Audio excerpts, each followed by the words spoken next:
what it does is it allows you to run at or allows you to run at a body weight lower than your natural body weight. So if you're 150 pounds, you can run at 80% of your body weight. So 120 pounds, maybe my math is right, which just taking off a little bit of that impact really allows you to train with perhaps stress reactions or even a stress fracture or maybe some other ailments that you might have, which would shut you down or you couldn't run for maybe 8 weeks. We can actually put an athlete on the AlterG during that time, and they can come out of that by the time they're running on hard ground where they're pretty fit. And now it doesn't, it's not a complete substitution for just regular dry land ground training, but obviously it's a lot better than doing nothing for 8 weeks. And it's even, I think for running, it's even better than HydroWorks or an underwater treadmill.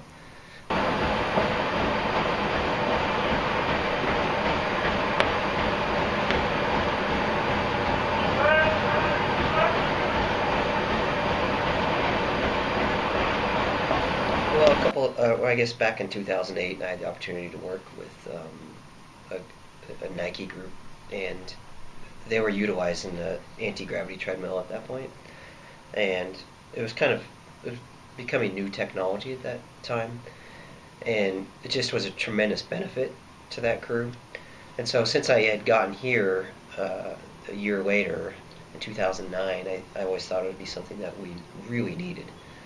And we were able to purchase one this winter, and already it's been a huge advantage for us. Okay, so I'm putting on these, they're kind of like thick spandex, like a wetsuit almost, and they have this weird like tutu skirt thing that attaches to the machine.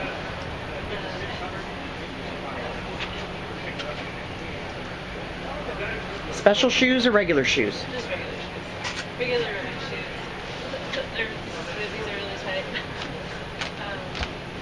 So put it on, lower it all the way to the bottom, and step on this little part, step in. You raise it up to about like your hip height, so for me that's 80.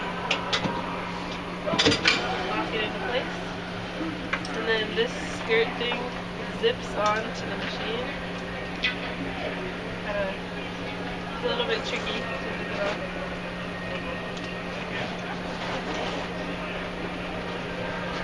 This took me like 15 minutes the first time to zip it up. And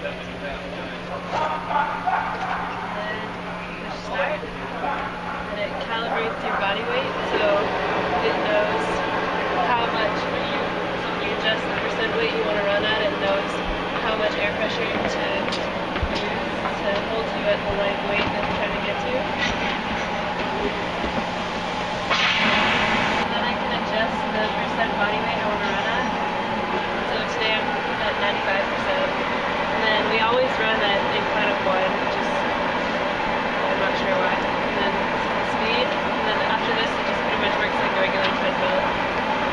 And I think you can go, the lowest you can go to for the body weight is 20%. I've not tried that, but you can. Typically we'll start an athlete out about 60-65% if they're coming back from a bone injury. And usually the best rule of thumb is, does it hurt? So they might go up to 75-80%. Well, I can kind of feel my foot a little bit, or I can feel my knee a little bit. Okay, well, let's back it down to where it doesn't hurt. And we find that just having that as a status point, that you really can just say, okay, well, when I write the weekly training, I'll put that in their training and say, okay, well, this week we're going to try to get up to 72%. By next week we'll be at 78%. I think usually we find when they're up to about 85 to 90%, they're usually pretty good to go. That's when we start sort of incorporating some dry land training, some real road training. But we'll also continue to supplement the AlterG, and we'll sort of bleed that out, the anti-gravity treadmill, to the point where they're just exclusively running outside all the time. But it's been a huge a huge benefit for our program, and it's not just the distance runners, our sprinters are on there and so forth. So it's been a great piece of equipment.